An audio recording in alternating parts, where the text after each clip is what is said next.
A 19-year-old sultan inherits an empire and decides the 1,000-year-old Roman Empire is sitting on prime real estate he'd like to own. First, let's set the stage. Here's the whole region in 1453, the powers in play, and Constantinople, the city everything is about to revolve around. Mehmet's advisors remind him that his dad tried and failed to take Constantinople. Mehmet smiles. He's not his dad. He's a poet, a scholar, and a master of strategy, and he's about to turn the world's most stubborn city into a very large Ottoman parking lot. Mehmet needs to control the Bosphorus, so he decides to build a fortress. In 3 months, with 1,000 workers. No pressure. Workers scramble like ants on steroids, raising walls so fast that the Byzantine Emperor Constantine starts sweating through his purple robes. By August, Rumeli Hisarı stands complete, a giant stone middle finger aimed straight at Constantinople. Mehmet calls it Bogazkizin, the throat cutter. Hungarian engineer Orban strolls into Constantinople with a pocket-sized model cannon, hoping Emperor Constantine will open his wallet. The emperor takes one look at the price tag and politely shows him the door. Orban, now fuming, storms off muttering about cheap emperors and heads straight for Edirne. He knows a young sultan with deep pockets and a grudge against walls. Mehmet II receives Orban with open arms and a chest of gold. The sultan grins like a kid on his birthday as Orban presents the cannon model, now scaled up to wreck your wall size. Orban's masterpiece emerges from the mold, a bronze dragon 27 feet long, hungry for stone. Each stone ball weighs 600 pounds. That's a grand piano, but less musical and more splat. Transporting this beast requires 60 oxen and 400 men, basically a small city's population on a muddy road trip. Now the army moves. It marches out from Edirne, bearing straight for Constantinople. On April 6, 1453, Mehmet's army pitches a tent city so big it could host Woodstock, if Woodstock had cannons and a grudge.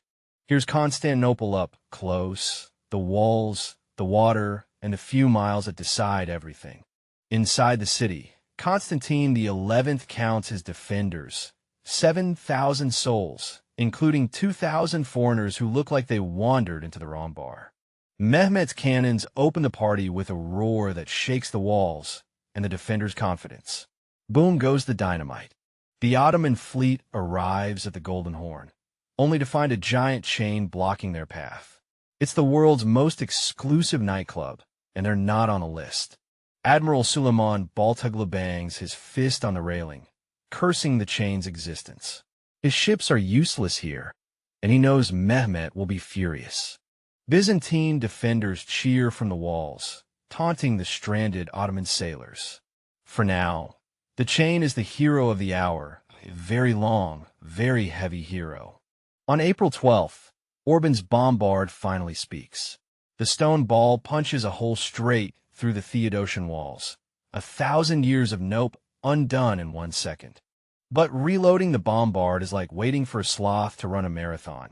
It takes 3 hours to cool, clean, and load again. The defenders have time to patch the hole with rubble and prayer. Mehmet, impatient, orders round-the-clock bombardment, but his other cannons are pop guns compared to Orban's beast. The walls shrug off their pebbles like a bored giant. Mehmet tried the new tactic, digging tunnels under the walls. Because if you can't knock it down, just burrow under it like a very angry mole. But the defenders have a secret weapon, a Scottish engineer named John Grant, who knows a thing or two about countermining. He's basically a human ground-penetrating radar. Grant's men dig their own tunnels, break into the Ottoman shafts, and collapse them on top of the miners. The Ottomans get buried alive. Talk about a subterranean dead end.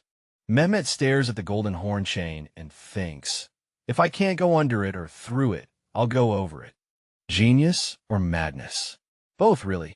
Ottoman soldiers grease logs with animal fat and roll them into place. 70 ships get a bizarre land voyage, like a boat parade, but with more sweat. By dawn, The Ottoman fleet sits smugly inside the Golden Horn. The Byzantine defenders wake up, rub their eyes, and collectively scream into their coffee cups. On April 28th, a desperate Venetian-Genoese flotilla rows into the Golden Horn, hoping to catch the Ottoman fleet napping. They are very much awake. The Ottomans open fire from the shore, turning the Golden Horn into a disco of death. One Genoese ship explodes in a shower of splinters. The surviving Christian ships limp back to the chain, leaving their dead floating in the Golden Horn. Now the Ottomans can bombard the city from both sides. By late May, the Great Bombard has been hammering the same stretch of wall for weeks. The stones are groaning like an old man asked to run a marathon. Finally, a section of the wall collapses into a heap of rubble. The defenders scramble to fill the gap with anything, barrels, baskets, even their own bodies. Mehmet sees the breach and orders his elite janissaries to prepare for the final assault. He tells them, "The city is ours, just walk through the front door." May 26, 1453. Mehmet calls a war council. His generals are split. Some smell victory, others smell their own funeral. Zagan Pasha pounds the table. "Strike now, while the walls are broken." Other generals mutter about the defenders' stubbornness. Mehmet silences the room. "We attack at dawn," he declares. The fate of an empire rests on one more push. May 28, 1453. Inside Hagia Sophia, Emperor Constantine XI kneels before the altar, his purple robes glowing in candlelight. The end is near, but he will not go quietly. The emperor rises, his face set like stone. He embraces each general, whispers a thank you, then strides out the door. Time to man the walls. Throughout the city, the last defenders take their posts. A monk hands out bread and wine. A mother gives her son a shield. This is it, no retreat, no surrender. May 29th, 1453. Before dawn, the Ottoman signal sounds a wall of noise from drums, horns, and the blood-curdling cries of 80,000 men. Wave 1. The irregulars, poorly trained, but expendable.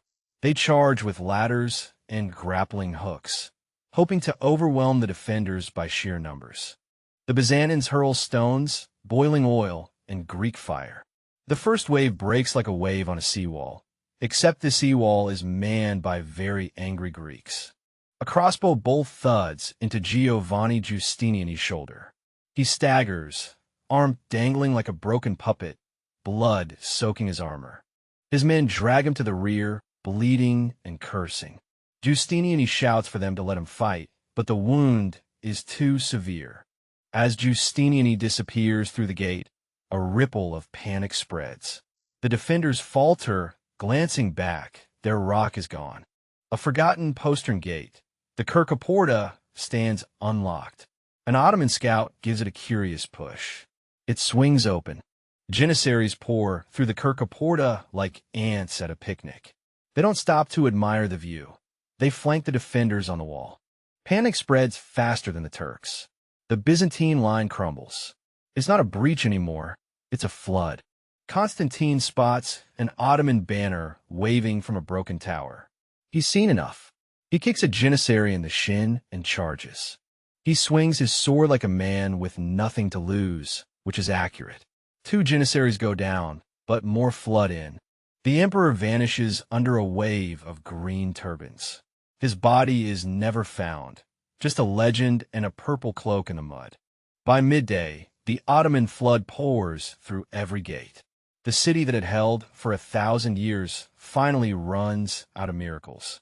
Mehmet dismounts at Hagia Sophia, removes his helmet, and sprinkles dirt on his turban, a conqueror's humility or a really dramatic photo op.